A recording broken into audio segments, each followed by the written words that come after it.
The markets open. There is no panic. No shouting traders. No breaking news banners flashing red. Stock prices adjust calmly. Supply chains reroute themselves. Interest rates shift precisely, silently. No human made the decision. Intelligence did. Invisible, unemotional. Watching everything at once. This is the moment humanity realizes something unsettling. The global economy no longer belongs to us. The global economy is the largest machine humanity has ever created. Trillions of dollars move every day. Billions of lives depend on its balance. One mistake can trigger collapse. And for centuries, humans have controlled it with instincts, with politics, with fear.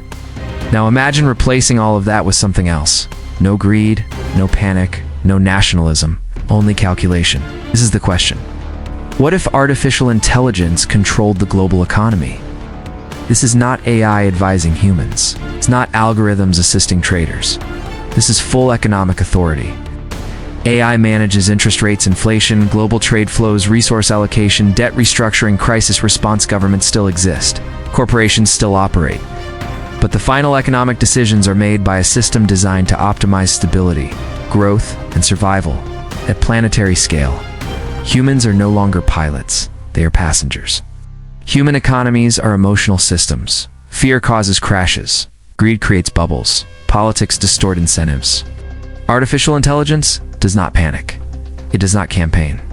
It does not seek re-election. It does not care who benefits emotionally. It only sees patterns and acts. This single change alters everything. Every major economic collapse shares a pattern. It's the Great Depression, the 2008 financial crisis, hyperinflation events across history. Warnings existed, data was available, but humans ignored it. Short-term gain defeated long-term stability. AI does not forget. It does not ignore trends. It does not gamble on hope. At first, AI is introduced as a safeguard, and monitoring markets, predicting recessions, advising central banks. Then it begins outperforming humans. Crises are prevented before they start. Inflation stabilizes. Unemployment drops. Trust grows. Eventually, humans step aside not by force, but by logic. Why override something that works better? The AI sees everything, every transaction, every shipment, every shortage forming weeks in advance. A drought in one region triggers agricultural shifts elsewhere. Factories slow down, reroutes supply chains automatically. Economic shocks are absorbed before people feel them. For the first time, the global economy behaves like a living organism, self-correcting, adaptive, aware. Recessions no longer arrive suddenly. They are slowed, flattened, redirected. Market bubbles are deflated early. Speculation becomes unprofitable. Volatility decreases. The economy becomes calmer. But calmer does not mean fair. AI optimizes outcomes, but optimization depends on goals. Does it maximize total wealth? Stability? Survival? Productivity? If inequality does not destabilize the system, AI may tolerate it, or even reinforce it, unless fairness is explicitly coded. The machine does not care who feels left behind. Countries lose economic sovereignty. Currency manipulation ends. Trade wars disappear because AI sees them as inefficiencies. Tariffs are adjusted or removed automatically. Resources flow where they are most effective. Borders matter less economically. Power shifts from nations to networks. AI-controlled economies value efficiency. Jobs that add friction disappear. Entire industries shrink. Others expand rapidly. Reskilling becomes constant. Human labor shifts toward creativity, care, and meaning, or becomes optional. Universal basic income becomes logical, ideological, not generosity. Maintenance. AI predicts market movements faster than humans can react. Speculation dies. Day trading vanishes. Markets become slow, stable instruments, not casinos. Capital allocation becomes surgical. Money flows where it produces measurable benefit. Motion exits the system. So does excitement. A pandemic emerges. AI reallocates resources instantly. Production shifts. Logistics reroute.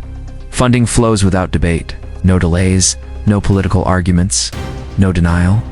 Lives are saved. Efficiency proves its worth. Trust deepens. AI does not choose values. Humans do. Someone decides, what is success? What is acceptable loss? What matters most? If stability is prioritized over freedom, if productivity outweighs dignity, the system may become cold, not evil, but indifferent.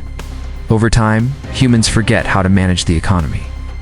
Just as pilots rely on autopilot, just as calculators replaced mental math, the knowledge fades, dependency grows. If the system fails, we may not know how to take control back. Who owns the AI? Who can override it? Who audits its decisions? If one entity controls the system, that entity controls civilization, not through force, through numbers. And numbers decide everything. Over decades, the economy stabilizes at a level never seen before. Growth slows but becomes sustainable. Boom and bust cycles disappear. Climate costs are priced accurately, resources are managed rationally. The economy stops expanding endlessly and starts optimizing survival.